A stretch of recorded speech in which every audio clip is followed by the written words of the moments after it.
இந்த மிஷினுக்கு எவ்வளோ கரண்ட் பில்லு வரும் உங்களுக்கு தெரியுமா? எனக்கு தெரிஞ்ச வரையும் 10 வருஷமாக நான் எப்படி ஸ்டிச் பண்ணிகிட்டு இருக்கேன். A to Z பார்த்தீங்க அப்படின்னா இந்த மிஷின்லேருந்து இந்த மிஷின் வரையும் எவ்வளோ கரண்ட் பில் வந்ததுன்னு ஷேர் பண்ணிக்கிறேன். Hello friends, welcome to our channel. இன்றைக்கி என்ன பார்க்க போகிறோம் அப்படின்னு பார்த்தீங்க அப்படின்னா, இன்றைக்கி நம்மளோட மிஷினோட அப்டேட் தான் நான் உங்களோட ஷேர் பண்ண போகிறேன். அதுக்கு முன்னாடி நீங்கள் நம்ம சேனலை ஃபஸ்ட் டைம் பார்க்குறீங்க அப்படின்னா மறக்காமல் சப்ஸ்கிரைப் பண்ணிக்கோங்க. இதில் என்னென்ன நான் உங்ககிட்ட ஷேர் பண்ணணும் அப்படின்னு நினைக்கிறேன்னா, என்னோட மிஷின் என்னது, எப்படி ஸ்டிச் பண்ணுது அப்படிங்கிறது. அதுக்கடுத்து பார்த்தீங்க அப்படின்னா கரண்ட் பில் எவ்வளோ வருது அப்படிங்கிறதையும் நான் உங்களோட இன்றைக்கி ஷேர் பண்ண போகிறேன். சரி, இப்போ வாங்க வீடியோக்குள்ளார போயிடலாம். அதுக்கு முன்னாடி இதுதான் என்னோட கடை. இதை நீங்கள் நல்லா பார்த்துக்கோங்க, ஓகேங்களா? இங்கே நம்மளோட கடை மெட்டீரியல்ஸ் மட்டும்தான் நான் இங்கே வச்சுருக்கேன். அதை தவிர்த்து வீட்டு திங்ஸ் எதுவுமே இங்கே இல்லை.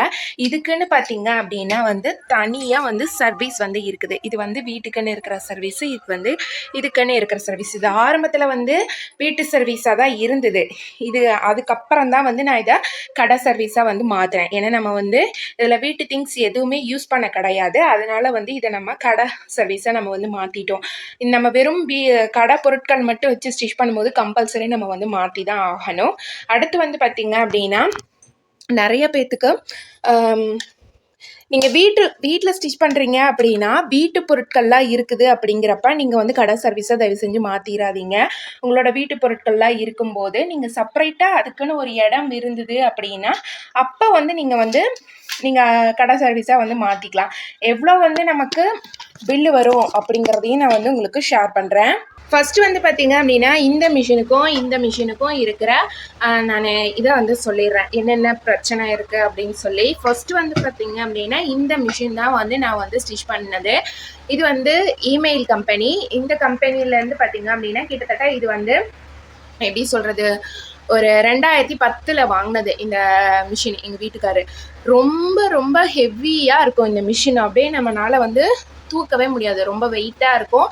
அடுத்து பார்த்தீங்க அப்படின்னா இந்த மிஷினை நம்ம ஆன் பண்ணும்போது நமக்கு ஒரு சவுண்ட் வந்துக்கிட்டே தான் இருக்கும். அது நிறைய பேத்துக்கு தெரியும். மிஷினை ஆன் பண்ணாலே இதுக்கு ஆன் ஆஃப் பட்டன் இந்த இடத்துல கொடுத்துருக்குறாங்க, கீழே கொடுத்துருக்குறாங்க. இதை நம்ம ஆன் பண்ணாலே பார்த்தீங்க அப்படின்னா மிஷினில் சவுண்ட் வந்துக்கிட்டே தான் இருக்கும். மோட்ரு ஓடிக்கிட்டே தான் இருக்கும். ஆனால் இந்த மிஷினில் பார்த்தீங்க அப்படின்னா நமக்கு அந்த மாதிரி கிடையாது. மோட்ரு ஓடாது, சத்தம் கேட்காது. நம்ம ஸ்டிச் பண்ணும்போது மட்டும்தான் அந்த மோட்ரு ஓடும். ஸ்டிச் பண்ண புதுசில் பார்த்தீங்க அப்படின்னா நான் அதுக்கும் முன்னாடி 2015 கிளாஸ் போய் கற்றுக்கிட்டேன். அதுக்கு முன்னாடி தைச்சது பார்த்தீங்க அப்படின்னா இந்த மிஷினில் தான் ஸ்டிச் பண்ணிச்சு. இதுக்கு மோட்டர் ஃபிட் பண்ணி அதில் நான் வச்சு ஸ்டிச் பண்ணிகிட்டு இருந்தேன். இப்போ பார்த்தீங்க அப்படின்னா இதில் எங்கள் பொண்ணு தான் ஸ்டிச் பண்ணுவா. அப்படி இல்லை அப்படின்னாலும் அந்த இமெயில் மிஷினில் ஸ்டிச் பண்ணுவா. இது ராதா கம்பெனி. இதில் எனக்கு கரண்ட் பில் அப்படின்னு பார்த்தீங்க அப்படின்னா நம்ம வீட்டில் வச்சு ஸ்டிச் பண்ணுறப்ப வீட்டு பொருட்கள்லாம் இருக்கும் இல்லைங்களா, அதோடவே பார்த்தீங்க அப்படின்னா கரண்ட் பில் ஒரு 700 800 அந்த ரேஞ்ச் தான் வந்தது இந்த மிஷின் வச்சு ஸ்டிச் பண்ணுறப்ப. இதில் வேறு எது உங்களுக்கு டவுட் இருக்காது அப்படின்னு நினைக்கிறேன். அதுவே பார்த்தீங்க அப்படின்னா இந்த மிஷினை வச்சு நம்ம ஸ்டிச் பண்ணுறப்ப இதில் எவ்வளோ கரண்ட் பில் வந்தது அப்படின்னு பார்த்தீங்கன்னா இதில் 1000 rupees அந்த மாதிரி வரும். ஒரு 800 900 1000 அது ஒவ்வொரு மந்த்தை பொறுத்த நம்ம தைக்கிறத அந்த மாதிரி. இதில் வச்சு ஸ்டிச் பண்ணும்போது வீட்டு திங்ஸ் என்னென்ன இருக்கும் அப்படின்னு பார்த்தீங்கன்னா அதிகமாக ஃப்ரிட்ஜு, வாஷிங் மிஷினு, அதுக்கடுத்து டிவி, ஃபேனு, லைட்டு, இதுதான், அவ்வளோதான். அப்புறம் எப்போயாவது ஒரு தடவை ஹீட்ரு போடுறது, அவ்வளோதான். இது மட்டும்தான். அப்புறம் அயன் பாக்ஸ் பார்த்தீங்க அப்படின்னா பெரும்பாலும் நான் யூஸ் பண்ணுறது கிடையாது. அயன் பாக்ஸ் நமக்கு ஹீட்டை ரொம்ப கரண்ட் இழுக்கும். அதனால் தேவைப்பட்டால் மட்டும்தான் அயன் பாக்ஸ் யூஸ் பண்ணுறது. இல்லைன்னா பார்த்தீங்க அப்படின்னா அது அப்படியே தான் இருக்கும். ஏதாவது ஒட்டுறதுக்கு, ரொம்ப சுருக்கமாக இருக்கிற துணியெல்லாம் அயன் பண்ணுறதுக்கு, அதுக்கு மட்டும்தான். இப்போ இந்த மிஷின் வச்சு நம்ம ஸ்டிச் பண்ணுறப்ப எவ்வளோ நமக்கு கரண்ட் பில் வருது அப்படிங்கிறதையும் நான் சொல்கிறேன். இப்போ இதுக்கு பார்த்தீங்க அப்படின்னா நமக்கு வீட்டு திங்ஸோடு நான் வச்சு ஸ்டிச் பண்ணுறப்ப எனக்கு ஒரு எப்படி சொல்கிறது 700 600 700 800 அந்த மாதிரி வரும். நம்மளோட ஸ்டிச்சிங் கொஞ்சம் அதிகமாக ஒவ்வொரு மந்த் பண்ணுறோம் அப்படிங்கிறப்ப கொஞ்சம் அதிகமாக வரும். ஒவ்வொரு மந்த்து கொஞ்சம் கம்மியாக பண்ணோம் அப்படின்னா கொஞ்சம் கம்மியாக வரும். அது மாதிரி தான். அடுத்து பார்த்தீங்க அப்படின்னா வேறு என்னமோ சொல்லணும்னு நினச்சேன். இது நமக்கு வெயிட் கொஞ்சம் கம்மியாக தான் இருக்கும். இந்த மிஷின் நான் வாங்கி இப்போ 1.5 வருஷத்துக்கு மேலே ஆகுது. 1.5 வருஷத்துக்கு மேலே ஆகுது. வாங்கின ரேட் பார்த்தீங்க அப்படின்னா 17,500 ரூபாய். 18,000 சொன்னாங்க, 500 ரூபாய் லெஸ் பண்ணி 17,500 ரூபாய்க்கு வந்து வாங்குச்சு. இப்போ வந்து 1.5 வருஷத்துக்கு மேலே ஆகுது. இதோட கம்பெனி வந்து இந்த கம்பெனி தான். எனக்கு வந்து மிஷினை வந்து பற்றி ஒன்றும் பெரிய பிரச்சனைலாம் கிடையாது. ஒரு சிலர் எல்லாம் ஒரு குறிப்பிட்ட மிஷின் தான் வாங்கணும் அந்த மாதிரி எல்லாம் வந்து சொல்கிறாங்க. எந்த மிஷினாக இருந்தாலும் நல்லாவே வந்து நமக்கு ஒர்க் பண்ணும். நம்ம வச்சுக்கிறத பொறுத்து தான் இருக்குது. அது வந்து ஒரு மெயினான விஷயம். நீங்கள் வந்து ஒருத்தர் கைப்படவே வச்சுக்கிட்டீங்க அப்படின்னா மிஷின் வந்து உங்களுக்கு நல்லா இருக்கும். மாற்றி மாற்றி ஸ்டிச் பண்ணோம் அப்படின்னா நமக்கு வந்து அந்த மிஷின் வந்து கெட்டு போகிறதுக்கான வாய்ப்பு இருக்குது. அதே மாதிரி இந்த சண்டே தான் வந்து பார்த்தீங்க அப்படின்னா ஒரு கஸ்டமர் வந்து ஒரு ப்ளவுஸை கொடுத்துட்டு எனக்கா புது மிஷின் வாங்கிட்டீங்களா அப்படின்னு சொல்லி கேட்டாங்க. அவங்க வந்து ரொம்ப வருஷம் ஆச்சாட் இருக்குது. இல்லைன்னா ஆர்டர் வந்து எங்கள் வீட்டுக்கார் வாங்கிட்டு வந்துடுவார். பார்த்துட்டு இந்த 2 மிஷின் இருக்கும்போது முதல்ல அதில் தைச்சிருந்தாங்க. சரி இப்போ இதில் தைக்கிறாங்க அப்படின்னு பார்த்து கேட்டாங்க. ஆமாங்க வாங்கினேன், 1.5 வருஷம் ஆயிடுச்சு அப்படின்னு சொல்லி சொன்னேன். அடுத்து வந்து பார்த்தீங்க அப்படின்னா அன்னைக்கு நைட்டே வந்து நல்லா தைச்சிட்டு இருந்த மிஷின், எந்த ப்ராப்ளமும் வச்சது கிடையாது. நல்லா போய் ஊசி போய் உடஞ்சி நின்று ஜாம் ஆகி அதை நான் ஒரு 2 மணி நேரம் பக்கமா நானும் எங்கள் வீட்டுக்காரும் சேர்ந்து போராடி அதை எடுத்து, அப்புறம் அந்த இது பார்த்தீங்க அப்படின்னா இப்படி சுற்றணும் அப்படின்னா அந்த முள்ளு போய் நின்றுச்சு, அந்த ஊசி போய் நின்றுச்சு. அப்படியே அதுக்கு மேலே கீழே இறங்கவே மாட்டேங்குது.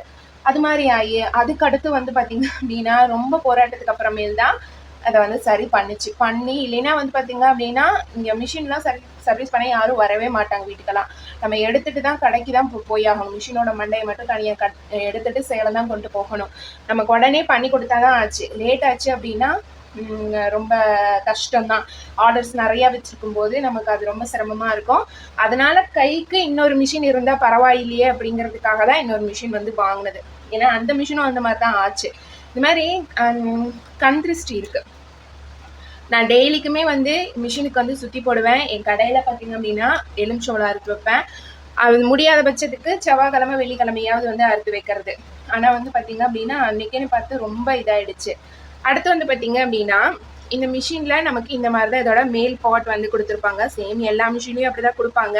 அப்புறம் இதில் வந்து நம்மளோட ஸ்பீடு வந்து இன்க்ரீஸ் பண்ணிக்கலாம். இதில் பார்த்தீங்களா நான் வந்து 3100 ஸ்பீட் வச்சுருக்கேன். இது வந்து 2000 வச்சுக்கலாம். 2000க்கும் கம்மி வந்து நீங்கள் வைக்க வேணாம் அப்படின்னு சொல்லி சொன்னாங்க. 2000க்கும் கம்மியும் நம்ம வச்சுக்கலாம். 2000க்கும் கம்மி வைக்க வேணாம்னு சொன்னதுனால நான் அப்படியே விட்டுறது. நான் பார்த்தீங்க அப்படின்னா இதில் ஹை ஸ்பீட் வந்து 4000 வரையும் வச்சுக்கலாம். எனக்கு 3000 கரெக்டாக இருக்குது அப்படின்னு சொல்லிட்டு நான் வந்து 3000லேயே வச்சிட்றேன். அடுத்து வந்து பார்த்தீங்க அப்படின்னா அப்புறம் இது வந்து செட்டிங்ஸு. இதில் வந்து நமக்கு எந்த ஒர்க்கும் கிடையாது. இது பார்த்தீங்க அப்படின்னா நம்ம ஸ்டிச் பண்ணும்போது ஸ்டாப் பண்ணி வைக்கிறதுக்கு. இப்போ வந்து நம்ம மிஷினை அமுத்தணும் அப்படின்னா மிஷின் வந்து மூவ் ஆகாது. இப்போ இதை நான் எடுத்துட்டு இப்போ நான் மிஷினை வந்து அமுத்துறேன் அப்படின்னா இப்போ மூவ் ஆயிரும். இதுவே இப்படி வந்து அமுத்திட்டு மூவ் பண்ணோம்னா மூவ் ஆகாது. சப்போஸ் இப்போ ஒரு எமர்ஜென்சி போனோடனே வரோம் அப்படின்னா இந்த மாதிரி ஏதாவது குழந்தைங்க இருந்தாங்க, யாரும் வந்து மிஷினை மிதிச்சிடக்கூடாது அப்படின்னா இதை வந்து நம்ம யூஸ் பண்ணிக்கலாம். அடுத்து இது வந்து நீடிலுக்காக இப்படி வச்சிட்டோம் அப்படின்னா நமக்கு அந்த நீடில் வந்து இதாகாம இருக்கும். எப்படி சொல்றது, இவங்க பாருங்க இதை நான் மாற்றும் போது இந்த நீடில் வந்து கீழையும் மேலேயும் அப்படி வந்து மாறிட்டு இருக்குது பார்த்தீங்களா. நமக்கு இது கீழே வேணும்னாலும் கீழே வச்சுக்கலாம், மேலே வேணும்னாலும் மேலே வச்சுக்கலாம். அது மாதிரி வந்து வச்சுக்கலாம். ஆஃப் பண்ணும்போது இல்லை எதுக்குனாலும். அப்புறம் இது எதுக்குன்னும் எனக்கு தெரியாது. அப்புறம் இதில் வந்து ஸ்பீடு வந்து பார்த்தீங்க அப்படின்னா நம்ம இப்படி கீழே திருப்பணும் அப்படின்னா 5 வரையும் ஸ்பீடு இருக்குது. அப்படியே மேலே கொண்டு வந்தோம் அப்படின்னா இவ்வளோ தூரம் இருக்குது. நான் எப்பயுமே அந்த 3 ஒரு 2 கோடு வருது பார்த்தீங்களா, இந்த இடத்துல தான் வந்து வச்சுப்பேன். எனக்கு அந்த தையலே வந்து கரெக்டாக இருக்கும். அதே மாதிரி வந்து பார்த்தீங்க அப்படின்னா இன்னும் இதில் வந்து அப்புறம் இதில் வந்து ஃபுட்டு வந்து நம்ம ஈஸியாக சேஞ்ச் பண்ணிக்கலாம். இப்படி ஒரு ப்ரெஸ் பண்ணோம் அப்படின்னா இது அப்படியே கலந்துட்டு வந்துடும். அப்படியே நம்ம வந்து போட்டுக்கலாம். அதுதான் அது ரொம்ப ஈஸியான ஒரு மெத்தடு. அப்புறம் இதில் வந்து நம்ம ஏதாவது ஸ்டோன் ஒர்க்கெல்லாம் தைக்கிறோம்னா வச்சுக்கோங்களேன், இந்த பட்டன் இருக்குது இல்லைங்களா, இந்த பட்டனை இப்படி அமுத்தணும் அப்படின்னா 2 தையல் தான் வந்து போகும்.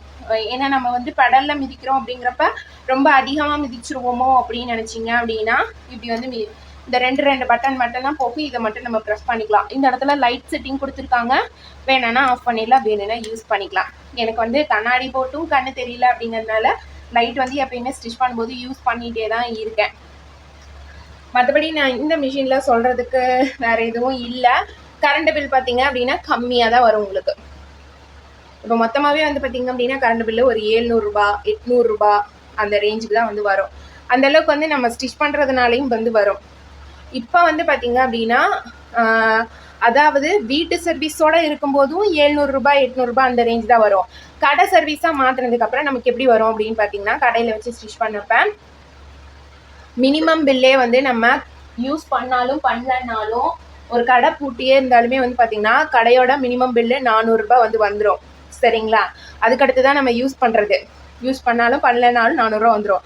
அப்போ வந்து எனக்கு வந்து கடை வச்சுருந்தப்போ எவ்வளோ வந்தது அப்படின்னு பார்த்தீங்கன்னா ஒரு 500 600 700 இந்த மாதிரி அவ்வளோதான் வந்து வரும்.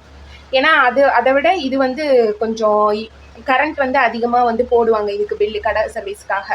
அதுக்காக தான் இப்போ இது வந்து மாற்றி எனக்கு இன்னும் வந்து ஒரு கரண்ட் கூட வரல. இவ்வளோ நாளாக இந்த வீட்டுக்கு பார்த்திங்க அப்படின்னா ஃப்ரீ யூனிட்லேயே போயிடுச்சு. இப்போ தான் வந்து ஒரே ஒரு மந்த் மட்டும்தான் 21 ரூபா கட்டியிருக்கு. மீதி வந்து பார்த்திங்க அப்படின்னா இந்த மாதத்துக்கு மேலே தான் வந்து ரீடிங் எடுத்தால் தான் தெரியும் இங்கே யூஸ் பண்ணி எவ்வளோ வந்திருக்குன்னு. இதோட பார்த்திங்கன்னா எங்களோட மோட்ரு சர்வீஸையும் வந்து நாங்கள் அட்டாச் பண்ணியிருக்கிறோம். அதை மட்டும்தான் மாற்றணும். மாற்றிட்டோம் அப்படின்னா மோட்டருக்கு எல்லாமே வந்து அதிகமாகவும் கரண்ட் வராது அப்படின்னு தான் வந்து சொல்லியிருக்காங்க. மற்றபடி நீங்கள் இந்த மாதிரி மிஷின் எடுக்கிறப்ப உங்களுக்கு கரண்ட் வந்து மீதி தான் ஆகும், அதிகமாக வந்து வரவே வராது. ஓகே ஃப்ரெண்ட்ஸ், இதில் உங்களுக்கு இன்னும் ஏதாவது டவுட் இருந்தது அப்படின்னாலும் நீங்கள் வந்து கமெண்ட்டில் வந்து தெரிவிக்கலாம். எனக்கு தெரிஞ்சதை நான் உங்களுக்கு வந்து ஷேர் பண்ணுறேன். இல்லைன்னா வீடியோவை கூட வந்து நான் உங்களுக்கு அப்லோட் பண்ணுறேன். நீங்கள் இந்த வீடியோ உங்களுக்கு ரொம்ப யூஸ்ஃபுல்லாக இருந்தது அப்படின்னா மறக்காமல் நீங்கள் நம்ம சேனலை வந்து ஃபஸ்ட் டைம் பார்க்குறீங்க அப்படின்னா சப்ஸ்கிரைப் பண்ணி சப்போர்ட் பண்ணுங்கள். ஸ்டிச்சிங் பிடிக்கும்னாலும் ஒரு லைக் போட்டு பாருங்கள். நெக்ஸ்ட் வீடியோவில் பார்க்கலாம் ஃப்ரெண்ட்ஸ். தேங்க்ஸ் ஃபார் வாட்சிங்.